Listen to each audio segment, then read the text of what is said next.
وإذ قال موسى لقومه يا قوم اذكروا نعمة الله عليكم إذ جعل فيكم أنبياء وجعلكم ملوكا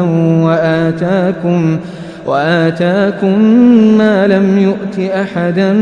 من العالمين يا قوم ادخلوا الأرض المقدسة التي كتب الله لكم ولا ترتدوا على أدباركم فتنقلبوا خاسرين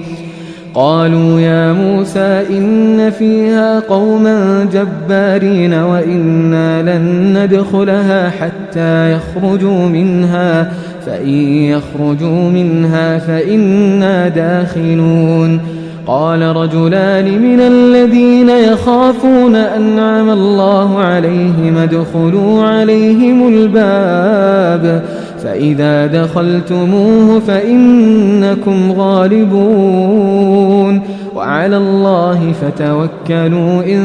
كنتم مؤمنين قالوا يا موسى إنا لن ندخلها أبدا ما داموا فيها فاذهب أنت وربك فقاتلا إنا هاهنا قاعدون قال رب إني لا أملك إلا نفسي وأخي فافرق بيننا وبين القوم الفاسقين قال فإنها محرمة عليهم 40 سنة